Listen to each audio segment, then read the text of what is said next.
pharisien se tenait debout et priait en lui-même. Mon Dieu, je te rends grâce parce que je ne suis pas comme les autres hommes. Ils sont voleurs, injustes, adultères, ou encore comme ce publicain. Je jeûne 2 fois par semaine et je verse le 10e de tout ce que je gagne. Le publicain, lui, se tenait à distance et n'osait même pas lever les yeux vers le ciel. Mais il se frappait la poitrine en disant « Mon Dieu, montre-toi favorable au pécheur que je suis. Je vous le déclare. » Quand ce dernier redescendit dans sa maison, c'est lui qui était devenu un homme juste plutôt que l'autre. Qui s'élève sera abaissé, qui s'abaisse sera élevé. Acclamons la parole de Dieu.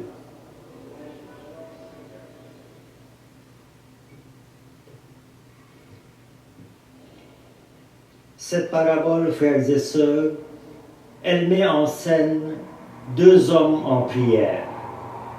Un juste mais orgueilleux, le pharisien, et un pécheur mais humble, le publicain. Et c'est la prière de l'humble pécheur qui a été exaucée par le Seigneur. C'est dire donc que l'humilité d'un cœur contrit efface les péchés, mais l'orgueil d'un cœur endurci efface même la justice. Autrement dit, ce que je fais de bien dans ma vie peut être effacé par mon orgueil, et ce que je fais de mal dans ma vie peut être effacé par l'humilité de mon repentir. En ce temps de carême, cet évangile nous renvoie directement au sacrement de la confession.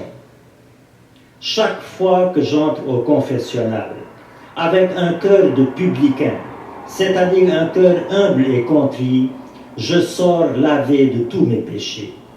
Chaque fois que j'entre au confessionnal avec les larmes de repentir de Marie-Madeleine humble et contrit, je sors avec les larmes de joie de Marie-Madeleine lavé de tous ses péchés.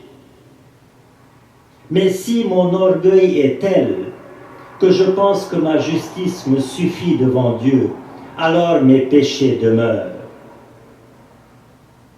Du moment que vous dites « nous voyons », vos péchés demeurent, dit Jésus aux orgueilleux pharisiens. Et vous voyez dans l'Évangile, l'orgueilleux pharisien accuse le publicain d'être un pécheur, alors que l'humble publicain, lui, il s'accuse lui-même devant le Seigneur. L'orgueilleux accuse les autres, l'humble s'accuse lui-même. Nous vivons dans un monde où l'on s'accuse mutuellement par orgueil, en oubliant de s'accuser soi-même. Nous pointons les autres en oubliant de nous pointer nous-mêmes. Tant que le cœur humain est dominé par l'orgueil, nous verrons encore et toujours sur nos écrans de télévision ces images épouvantables, effroyables, inhumaines que nous voyons à longueur de journée. La paix dans le monde n'adviendra que lorsque l'être humain prendra conscience que la paix n'est pas d'abord à chercher dans les négociations politiques ou dans des stratégies géopolitiques, mais d'abord dans l'être humain lui-même, d'abord dans le cœur humain qui est endurci par cet orgueil qu'aucune stratégie politique ne saurait ramollir.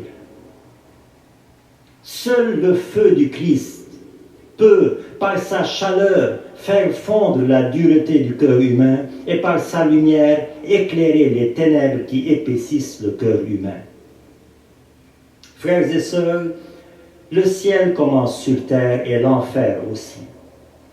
L'humilité est la voie pour un monde meilleur, un monde plus humain, que nous construirons pas seulement par des tentatives politiques, mais par cette prise de conscience personnelle et salutaire que pour changer le monde, il faut d'abord changer les cœurs. Et pour changer les cœurs, il faut d'abord changer mon cœur.